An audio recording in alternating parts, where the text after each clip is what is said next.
बिस्मिल्लाहिर्रहमानिर्रहीम। कुरान की सूरह मायदा आयत नंबर 27 में अल्लाह पाक फरमाता है, ए पैगंबर, इन्हें आदम के दो बेटों का हकीकी किस्सा सुना दीजिए। हजरत आदम अलैहिस्सलाम के घर में एक बच्चा पैदा हुआ, उसका नाम काबील रखा गया। एक रिवायत में है कि हजरत आदम अलैहिस्सलाम ने जन्नत से जो गंदम का दाना खाया था, उस ही से आपका नुतफा करार पाया था। काबील की विलादत के कुछ माह बाद ही एक और लड़का पैदा हुआ जिसका नाम हाबील रखा गया। हाबील में कुदरत की तरफ से कुछ ऐसी सलाहियतें मौजूद थीं जो काबील के पास ना थीं। हाबील बहुत ही नेक और खुदा तरस बंदा था। वो वालिदैन का फरमाबरदार भी था, लेकिन काबील इन चीजों से दूर भागता था। काबील हर वक्त वालिदैन की नाफरमानी करता, वो हर वक्त बुराई सोचता। वो दोनों इकट्ठे खेलते कूदते थे। इसी तरह से दोनों ने परवरिश पाई। जब ये जवान हो गए तो काबील और हाबील के दरमियान इख्तलाफात दो वजह से पैदा हुए। पहली वजह ये थी कि काबील की बीवी हजरत हाबील की बीवी के मुकाबले में खूबसूरत ना थी, और दूसरी वजह यह थी कि हजरत आदम अलैहिस्सलाम अपने बेटे हजरत हाबील को अपना जानशीन और खलीफा बनाना चाहते थे, जबकि काबील को इस बात से सख्त इख्तलाफ था, क्योंकि वो कहता था कि मैं बड़ा हूँ, इसीलिए इस मनसब का हकदार भी मैं ही हूँ। हजरत आदम अलैहिस्सलाम के फर्जंदों के अज़दवाज के बारे में इस्लामी दानिश्वरों के दरमियान दो नजरिए पाए जाते हैं। नंबर एक तो ये है कि उस जमाने में चूंकि खुदा की तरफ से भाई बहन के दरमियान अज़दवाज के हराम होने का कानून नाफिज नहीं हुआ था, और इंसानी नस्ल की बका के लिए उसके सिवा और कोई रास्ता नहीं था, इसलिए हजरत आदम अलैहिस्सलाम के फर्जंदों में भाई बहन के दरमियान अज़दवाजी रिश्ता कायम किया गया। कुरान करीम की सूरह मायदा की आयत नंबर 27 की तफसीर में अल्लामा इब्ने कसीर लिखते हैं, आदम अलैहिस्सलाम के यहाँ जो भी बेटा पैदा होता तो उसके साथ बेटी जरूर पैदा होती, तो उस बच्चे के साथ पैदा होने वाला बच्चा दूसरे बच्चे के साथ पैदा होने वाली बच्ची से शादी करता। कानून के मुताबिक काबील की शादी हाबील की बहन से होना थी जो कि खूबसूरत ना थी, जबकि काबील अपनी सगी बहन जो उसके साथ एक ही अमल से पैदा हुई उसी से शादी करना चाहता था, जिससे इख्तलाफ पैदा हुआ। दूसरा नजरिया यह है कि चूंकि महरम के साथ अज़दवाज करना कभी अमल है, इसलिए हजरत आदम अलैहिस्सलाम के फर्जंदों का आपस में अज़दवाज करना मुमकिन नहीं था, और आदम अलैहिस्सलाम के फर्जंदों ने जमीन पर मौजूद दूसरी मखलूक की बेटियों से शादी की। जब उसके बाद उनके फर्जंद आपस में चचेरे भाई बन गए तो उनके दरमियान अज़दवाजी जिंदगी अमल में आ गई, और इस तरह इंसानी नस्ल फैली गई। यानी काबील की शादी एक जिन की बेटी जबकि हाबील की शादी एक जन्नत से आई हुई हूर से हो गई, जिस पर काबील अपने वालिद से शिकवा करता कि क्यों मेरी शादी हूर से ना की गई। लेकिन हजरत आदम अलैहिस्सलाम ने इस बात को ज्यादा अहमियत ना दी। इस दौरान हजरत आदम अलैहिस्सलाम ने हाबील की ज़हनी सलाहियतों को देखते हुए उसे अपना जानशीन मुकर्रर करने के लिए खुदा से दुआ मांगी। काबील ने अपने बाप हजरत आदम अलैहिस्सलाम से चीख चीख कर कहा कि मैं बड़ा हूँ, आपका बड़ा बेटा होते हुए छोटे बेटे को ये काम क्यों सौंप रहे हैं? आपने मेरे लिए जिन्निया औरत चुनी और हाबील को हूरिया औरत दी। आप मुझ पर बड़ा जुल्म कर रहे हैं कि आप मेरे बड़े होने के बावजूद भी मुझे नजरअंदाज कर रहे हैं। आप अलैहिस्सलाम ने बड़े बेटे के होते हुए छोटे बेटे को अपना खलीफा चुन लिया। ये सब कुछ हजरत आदम ने अल्लाह के हुक्म से किया। हजरत आदम अलैहिस्सलाम ने कहा कि मैं अपनी तरफ से कुछ नहीं करता, ये सब कुछ खुदा की तरफ से ही हो रहा है। खुदा जिसको चाहता है उसको इज्जत अता करता है, उसके नजदीक उम्र की कोई हद नहीं। खुदा ने हजरत आदम अलैहिस्सलाम की तरफ वही की कि नबूवत और इल्म का बंदोबस्त करो। जब इसका इल्म बड़े भाई को हुआ तो उसने अपने बाप के पास आकर कहा कि मैं इस चीज का ज्यादा हकदार हूँ। कबील ने कहा कि ये सब कुछ झूठ है, मुझे पता है कि आप अलैहिस्सलाम खुद भी मेरी निस्बत छोटे भाई को तरजीह देते हैं। आप अलैहिस्सलाम मेरी निस्बत मेरे छोटे भाई से ज्यादा प्यार करते हैं। फिर हजरत आदम अलैहिस्सलाम ने कहा कि अगर तुमको मुझ पर यकीन नहीं तो तुम दोनों भाई खुदा की बारगाह में कुर्बानी पेश करो, जिसकी कुर्बानी कबूल हो गई वही अफजल माना जाएगा। काबील ने कुर्बानी की बात मान ली। एक दिन दोनों भाइयों ने कुर्बानी एक पहाड़ पर रख दी। हजरत हाबील खेती बाड़ी करते थे तो उन्होंने घास का गट्ठा बनाकर पहाड़ पर रख दिया। काबील के पास दुम्बों का रेवड़ था, उसने एक दुम्बा पहाड़ पर रख दिया। उस वक्त कुर्बानी कबूल होने का ये अमल था कि आग का एक शोला आता था, जिसकी कुर्बानी के ऊपर पड़ता था वो जलकर राख हलाक हो जाती और उसकी कुर्बानी को कबूल समझा जाता। अल्लाह ताला ने जिसको कबूल ना करना होता वो जूं की तूं ही पड़ी रहती।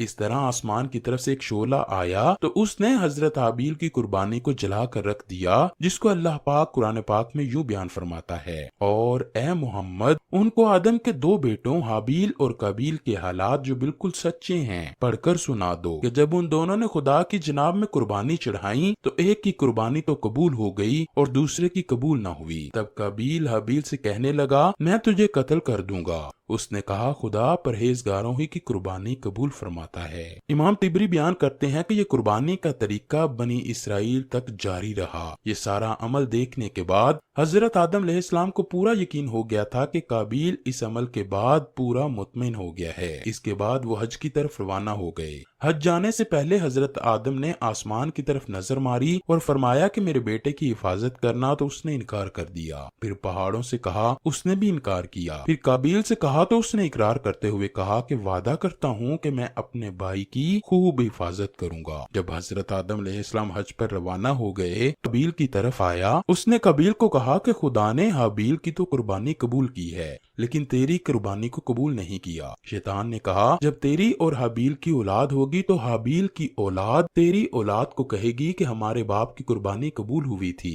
हम उस बाप की औलाद हैं, लेकिन काबिल की औलाद को वो कमतर और कमजोर समझेगी। हाबील की औलाद कहेगी कि हम तो खलीफा की औलाद हैं, आपको तो हर तरफ से लानत पड़ेगी। कबील ने कहा अब क्या हो सकता है। शैतान ने कबील को कहा कि तुम हाबील को जान से मार दो, इस तरह से यहाँ से ही ये सब कुछ खत्म हो जाएगा, तुम अपने बाप का खलीफा बन जाओगे। इसके मरने के बाद आपका बाप आप पर ज्यादा तवज्जो और अहमियत भी देगा। कबील शैतानी वसवसों में आ गया और उसने कहा कि ये तो मशवरा ठीक है, लेकिन मुझे ये समझ नहीं आ रही कि मैं अपने भाई का कत्ल किस तरह से करूं। शैतान ने कहा मैं आपको सभी कुछ बता देता हूँ। शैतान ने एक परिंदा पकड़ा और उसको पत्थर पर लिटाकर उस परिंदे का सर पत्थर से मसल दिया। उसके बाद कबील हाबील के पास गया तो कबील ने कहा मैं आपको कत्ल करूंगा। हाबील ने कहा मैंने तुम्हारे साथ क्या बुरा किया है। कबील कहने लगा तुम्हारी कुर्बानी कबूल हुई है, मुझे छोड़कर तुम्हें खलीफा चुना गया है। कबील ने कहा तुम्हारा कसूर हो ना हो, मैं तुमको अब कत्ल करके ही रहूंगा। आपकी औलाद मेरी औलाद को भी कमतर समझेगी, आपकी औलाद मेरी औलाद पर हुक्मरानी करेगी। जब हाबील ने देखा कि काबिल मुझे कत्ल करके ही रहेगा, उसने कहा तुम मुझे कत्ल करना चाहते हो तो कर दो, मैं आपको कुछ नहीं कहूंगा। कुरान पाक की सूरह माइदा आयत नंबर 27 और 28 में बयान किया गया है कि उसने दूसरे भाई को धमकी दी कि मैं तुझको कत्ल करूंगा। दूसरे भाई ने कहा अगर तू मुझको कत्ल करने के लिए हाथ चलाएगा तो मैं तुझको कत्ल करने के लिए तुझ पर हाथ नहीं चलाऊंगा। मुझे तो खुदा से डर लगता है, खुदा तो सिर्फ परहेजगारों का अमल कबूल फरमाता है। इसलिए वो अपनी जान बचाने के लिए जंगल में चले गए और जंगल में मारे मारे फिरते रहे। काबिल उनका पीछा करता करता उस जगह पहुंच गया और आखिरकार बसरा के उस मुकाम पर जहां जामिया मस्जिद तामीर हुई, काबिल ने हाबील को सोते हुए पाया तो काबिल ने एक बहुत बड़ा पत्थर लिया और हाबील को कत्ल किया। हाबील ने तड़प तड़प कर जान दे दी। कुरान पाक की सूरह माइदा आयत नंबर 30 में ख्वाहिश नफ्स ने भाई के कत्ल के लिए उसको मजबूर किया। हाबील का कत्ल होना था तो सारे आलम में तब्दीलियां पैदा हुई। आसमान का रंग तब्दील हो गया, काली आंधी चलने लगी, सूरज को ग्रहण लग गया, जमीन में जलजला आ गया, दरख्तों में कांटे आ गए। ये सब हाल देखकर हजरत आदम अलैहिस्सलाम ने हजरत जिब्राइल अलैहिस्सलाम से पूछा कि इन सब तब्दीलियों की वजह क्या है, मुझे तो ऐसा लगता है कोई बड़ा हादसा हो गया है। हजरत जिब्राइल अलैहिस्सलाम ने कहा कि आपके बड़े बेटे ने शैतान की बातों में आकर आपके छोटे बेटे हाबील को कत्ल कर दिया है। हजरत जिब्राइल अलैहिस्सलाम की ये सब बातें सुनकर हजरत आदम ने कहा कि मुझे वापस ले चलो। हजरत जिब्राइल ने कहा कि आप अपना हज मुकम्मल करें फिर वापस चले जाना। कबील ने हाबील को कत्ल कर दिया। उसके बाद वो उनकी लाश को छुपाने के लिए बहुत परेशान था। ये जमीन पर पहला कत्ल था। जब हाबील का कत्ल हुआ तो वहाँ बहुत ही जानवर इकट्ठे हो गए कि हाबील के जिस्म को अपनी खुराक बनाएं। ये सब कुछ देखकर कबील ने अपने छोटे भाई की लाश को अपनी चुस्त पर डाल लिया। कबील अपने भाई की लाश को अपने कंधों पर लादे इधर उधर फिरने लगा तो परिंदे उसके पीछे पीछे आ रहे थे कि उसकी लाश को खा सकें। اس کے بعد اللہ تعالیٰ نے قابیل کے پاس 2 کووں کو بھیجا،